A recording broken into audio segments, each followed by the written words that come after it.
Amazwi omlomo wami nokuzindla kwenhliziyo yami makwamukeleke kuwe simakade dwala lami nomhlengi wami. Amen. uKristu uyinkosi, uyabusa. uKristu uyinkosi, uyaphila. Bazalwane, ngibonga uNkulunkulu ekseni okuthandeka kuye ukuba nangalesi sikhathi siye ezwini lakhe. Ngingakalifundi ke bazalwane, ngizocela nje kuwakhuluma lamavesi asenhlizweni yami. Iculo 9b ivesi lokuqala namabili lithi, lusha njalo loluthando olusivusa silele, siphephiswe ezingozini, siphiliswe ngalamandla. Ezidingweni zosuku uyosiphe singenakho, simlandele sizidele, sisondezwe enkosini.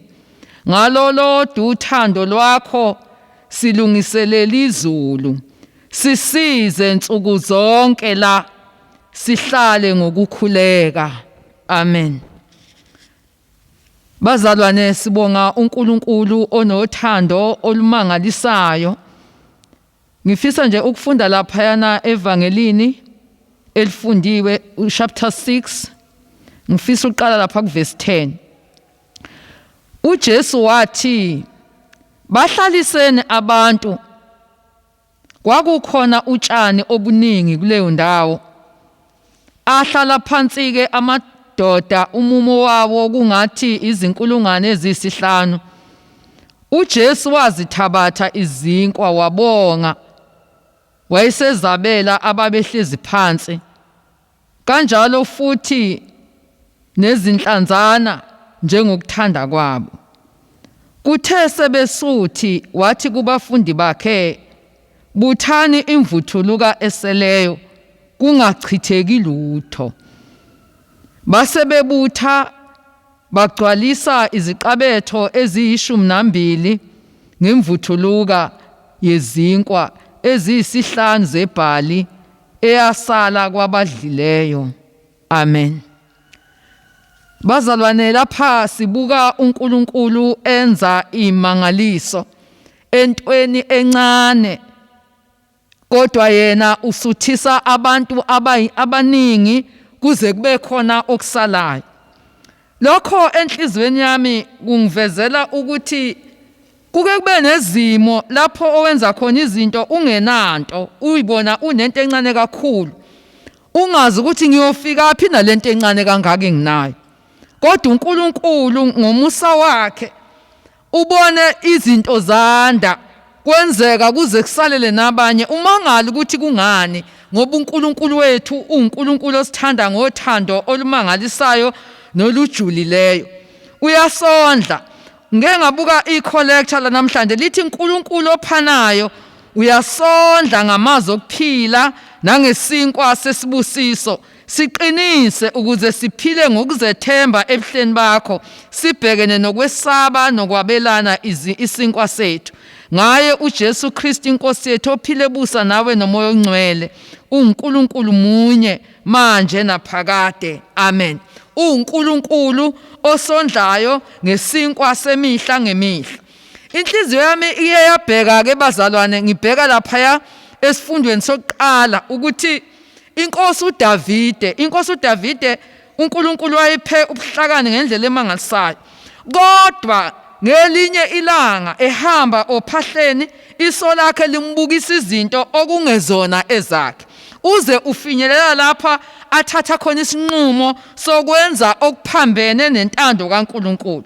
Uma sekuvela imphumela yobubi bonke abenzileyo, niyakhumbula bazalwane ukuthi noma ngingafundwanga la, kodwa kuyavela ukuthi sekwenzeke konke esembulele uUriya wathatha nomkakhe. uNkulunkulu uyazisola ke manje ngakwenzileyo uDavid, ugcina ezisola. Ngibuka uNkulunkulu bazalwane ukuthi uNkulunkulu uNkulunkulu obheka ngeso lakhe, ongabheki ngeso lethu thina njengabantu. Uma ngabe sonile kodwa bese sifisa futhi ukuza kuye akasilahleli ngaphandle uyasithethelela ukona kwethu ngoba uNkulunkulu onjalo.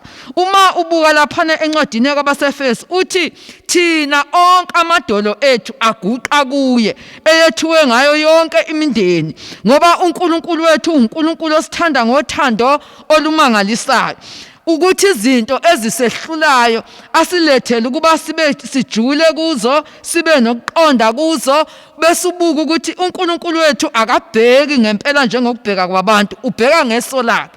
Uma ubuka esikhathini esiphila kuso nezinto zonke ezenzekileyo ngiyacabanga ukuthi umuntu nomuntu uyayibuza ukuthi uNkulunkulu ngasinda kanjani mina, kodwa uNkulunkulu njengoba uNkulunkulu osondlayo uyasinakekela ngendlela emangalisayo. Kumile ukuthi uNkulunkulu wethu uma ngabe usuku lwakho lungakafiki noma ngabe ungavelelwa izimo ezikanjani kodwa wenza indlela yokuphila ukuze uphile. Yingakho uNkulunkulu othatha izinto ezingelutho kodwa azandise zibe utho ngoba ekhombisa ukuthi uNkulunkulu ongaphezulu kwezinto zonke, uNkulunkulu osinakekelayo ngonakekelo olumangalisayo.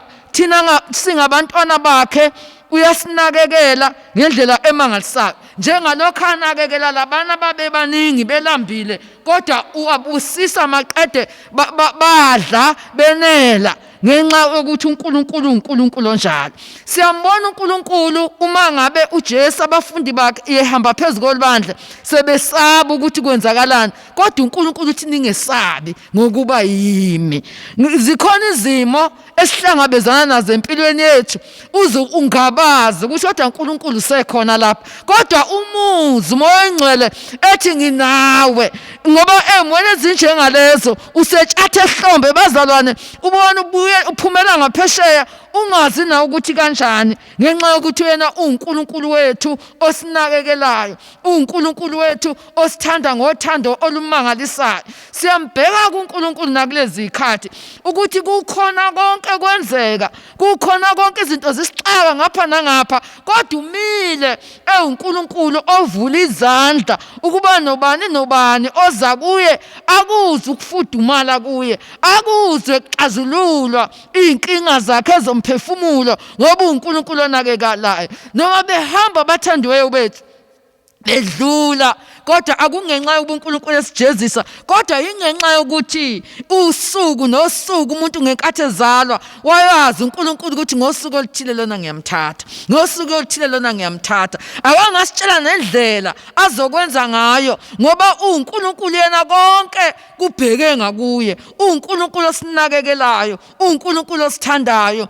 Uma ngabe ubheka kahle esikhathini esiphila kuso siphila esikhathini somusa ngendlela emangalisayo. Uyumangale bewa abantu ngaphambi kwakho, bewa emaceleni, bewa ngemuva bese uyayibuza ukuthi why me Lord ngiphila kuze kube manje. Kungenxa ukuthi uNkulunkulu unenjongo yomuntu ngomuntu ambekile la emhlabeni. Kubizana lokho bazalwane, kubiza ukuthi umuntu nomuntu angabheki ukunaka abanye abantu kodwa buka uNkulunkulu ongumqalisi nomphelelisi wezinto zonke. Uye uNkulunkulu owazi indima ozoyidlala kulesi sikhathi ophila kuso emhlabeni. Ngakho ke ngenkathi ubhizi ubheka izinto zabantu ezakho ziyama, ngakho ke ngalesi sikhathi ngibuka uNkulunkulu ukuthi uNkulunkulu selekelele ukuba umuntu nomuntu abheke esiphambanweni, amehlo akhe angasuke kubhekana uJesu ongumqalisi nomphelelisi wokukholwa kwethu.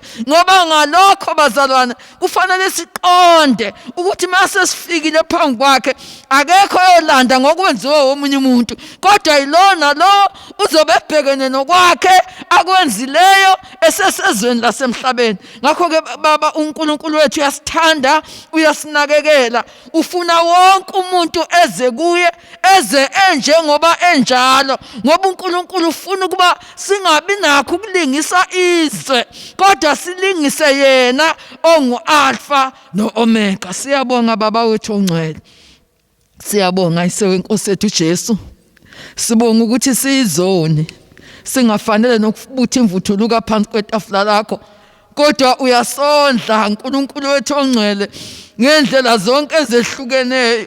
Sizinikela kuwe-ke Baba nangalesi sikhathi, sinikela nalabo uNkulunkulu wethu ongcwele abasekuhluphekeni, sinikela nalabo uNkulunkulu abalahlekelwe imisebenzi, sinikela nalabo uNkulunkulu wethu ongcwele abangazi ukuthi bazothathani bahlanganisenani namanje. Kodwa wena uNkulunkulu, ngoba wabondla labana ngalesi sikhathi, nangalesi sikhathi Baba useyilowo uNkulunkulu owenzayo imangaliso kuthi okungekho kube khona. Baba wethu ongcwele, ngenelela empilweni zabantwana bakho ukuba uNkulunkulu bazi ukuthi wena uNkulunkulu ophayo, uNkulunkulu owondlayo. Sizinikela kuwe-ke namanje, silethe uqobo lwethu egameni likaJesu Kristu. Amen.